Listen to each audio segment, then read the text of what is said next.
Finance কোম্পানির নাম করে একদল যুবকের এক ব্যক্তির গাড়ি হাতিয়ে নেওয়ার চেষ্টার ঘটনা ঘটল দিনহাটায়। এই ঘটনায় ব্যাপক চাঞ্চল্য ছড়িয়ে পড়ল। মঙ্গলবার দিনহাটা প্রেস ক্লাবের সাংবাদিক বৈঠক করে ঘটনার কথা জানান বাইকের মালিক কিশোর বর্মন, অসীম বর্মন ও তার নিকট আত্মীয় কৃষ্ণ কমল বর্মন। তৃণমূলের ভেটাগুড়ি 2 অঞ্চল কোর কমিটির সদস্য কৃষ্ণ কমল বর্মন জানিয়েছেন, 2023 সালে আমার ভাগনা কিশোর পুটিমারি এলাকায় একটি শোরুম থেকে বাইক কেনে। কিস্তিতে সেই বাইক কিনলেও প্রতি মাসের সময় মতো কিস্তিও দেওয়ায় কোনো রকম টাকা বাকি নেই। চলতি জুন মাস পর্যন্ত কিস্তির টাকা পরিশোধ করে দেওয়া হয়েছে। তা সত্ত্বেও হঠাৎ করে সোমবার বিকেলে ফিন্যান্স কোম্পানির নাম করে কয়েকজন যুবক গাড়ি আটকে নিয়ে যাওয়ার চেষ্টা করে। ওই যুবকরা জোর করে গাড়ির চাবি নিয়ে বিডিও অফিসের চত্বরে থাকা বাইক নিয়ে চলে যায় হর্তকি তলার মাঠে। আমরাও তার পিছনে পিছনে যাই। কোনোভাবেই তারা বাইক ছাড়বে না এবং ফিন্যান্স কোম্পানিতে টাকা বাকি রয়েছে বলে দাবি করে। এরপর পুলিশের সহযোগিতায় সেই গাড়ি আটকানো সম্ভব হয়েছে। এই ঘটনার পিছনে একটি চক্র কাজ করছে বলেও আমরা মনে করছি। ফিন্যান্স কোম্পানির নাম করে এরা গাড়ির মালিককে ভুলভাল বুঝিয়ে সেই গাড়ি নিয়ে চলে যাচ্ছে বলেও অভিযোগ উঠতে শুরু করেছে। এ বিষয়ে পুলিশ প্রশাসনকে নজরদারি বাড়ানোর কথা বলেন অনেকে। এদিকে পুলিশ সূত্রে জানা গিয়েছে ঘটনা খতিয়ে দেখা হচ্ছে।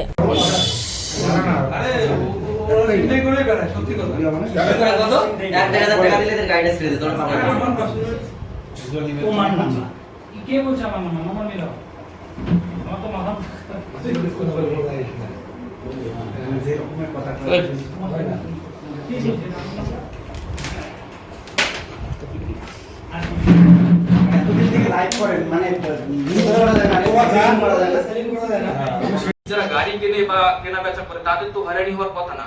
আমরা আজকে দরকার বিষয়ে যে কোনো দরকারে কোথাও যেতে লাগতেই পারে, তো ওরা রাস্তায় দাঁড়িয়ে থাকবে, গাড়িটা আটকায় নিয়ে নেবে। আজকে যদি আমি একা থাকতাম, যদি আমার বাবা বা মামা না থাকতো, তাহলে তো ওরা জোর জবরদস্তি গাড়িটা নিয়ে যেত, আমি তো কিছু করতে পারতাম না।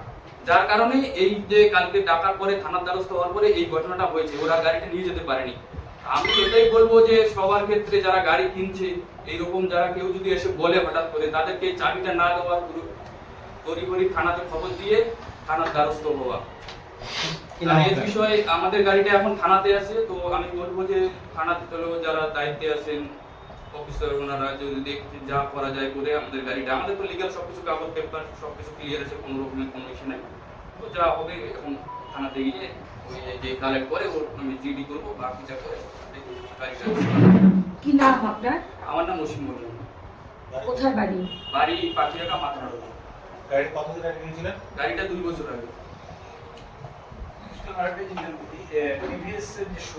গাড়ি তোলার কোনো নিয়ম নাই, আর যদি 6 মাস পার হয়ে যায় তখন ওরা ব্যাংকে থেকে থানায় এফআইআর করে, সেই এফআইআর কপি তখন যে মনে করে লোন নেয় তার বাড়িতে তখন নোটিশ যায়, এটাই বলছে। কিন্তু এইভাবে গাড়ি তোলার কোনো রকম কোনো নিয়ম নেই। এটা প্রতারণা চক্র একদম ফুল। যাতে ভবিষ্যতে কারো যেন এরকম না হয় সেটা পুলিশ প্রশাসনের পক্ষ থেকে যেন দেখা হয়। এবং কালকে পুলিশ প্রশাসনের জন্যই কালকে আমরা গাড়িটা উদ্ধার করতে পারছি এবং পুলিশ প্রশাসনকে আমরা যথেষ্ট ধন্যবাদ জানাই, কারণ পুলিশ প্রশাসন না থাকলে কালকে আমরা এই গাড়িটা উদ্ধার করতে পারতাম না।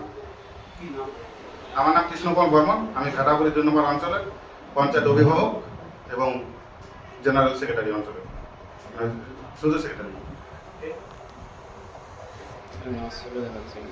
দিতে পারে না তখন এমআইএ মানে যেখান থেকে করা হয় যে ফাইন্যান্স থেকে, তারা তখন ব্যাংক থেকে কিন্তু থানায় কিন্তু জিডি করে, তখন থানা থেকে কিন্তু নোটিশ যায়, যেটা আমার জানা আছে আর কি, যে গাড়ির কিস্তি দিচ্ছে না তার কারণে নোটিশ যায়। তখন কিন্তু শোধ করার পরিকল্পনা করে বা শোরুমে তখন যোগাযোগ করে। কিন্তু আমাদের টোটাল টাকা ক্লিয়ার আছে, সেই কাগজও আছে, এই যে স্টেটমেন্ট আছে, টোটাল টাকার স্টেটমেন্ট আছে, আপ টু ডেট ক্লিয়ার দেওয়া আছে। মানে ভাগনা হলো কাজ করে 3 তারিখে বিল পায়, এই জন্য তোমার হলো মানে 7 তারিখে তোমার হলো ও বেতন পায় আর কি, আর এমআই কাটে হলো 3 তারিখে।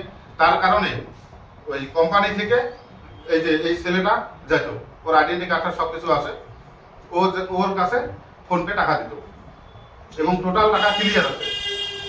তারপরে ওরা বলতেছে যে টাকা বকে আছে। যারা আসছিল কালকে তারা নিজেদেরকে কি পরিচয় দিয়েছিল? তারা বলে যে এজেন্সির লোক, সেটা অনেক পরে, প্রথমে কোনো পরিচয় দেয়নি। আপনারা চেনেন? না, আমরা চিনি না। এই ছেলেটা কি ছিল তাদের মধ্যে? না, এই ছেলে ছিল না। এখন আপনি কতগুলি এমআই বাকি আছে? আমাদের এমআই পুরো ক্লিয়ার। দেখাচ্ছে কত কোম্পানি? কোম্পানি দেখাচ্ছে যে 4টা মানে টোটাল 26,000 টাকা বাকি আছে, ডিউ দেখাচ্ছে। হ্যাঁ, তোমার এই যে এই মাসেরও এই যে এমআই ক্লিয়ার, দেখো আপনারা। কোম্পানির নামে কি অভিযোগ করেছেন? না, আপনাদের এটা তো কালকার ঘটনা হলো খালি। তাহলে থানায় লিখিত অভিযোগ করবেন এই বিষয়ে? হ্যাঁ, থানা আপনি বলছেন আপনার ইএমআই ক্লিয়ার রয়েছে, হ্যাঁ, clear। কোম্পানির ব্যালেন্স শিট বলছে, কোম্পানির লোক বলছে যে 26,000 টাকা বাকি রয়েছে। বাকি রয়েছে। সেক্ষেত্রে শোরুমের সঙ্গে কি এই বিষয়ে কথা বলেছেন? শোরুমের মালিকের সাথে কথা বলেছি। শোরুমের মালিক কি বলছে? শোরুমের মালিক ওদেরকে যারা গাড়িটা নিতে আসছে তাদেরকে চেনে না, তাদেরকে ফোনে কথা বলায় দেওয়া হয়েছে, বলে কি আপনাদের সাথে আমাদের কোনো পরিচয় কোনো নেই। পরিচয় নেই।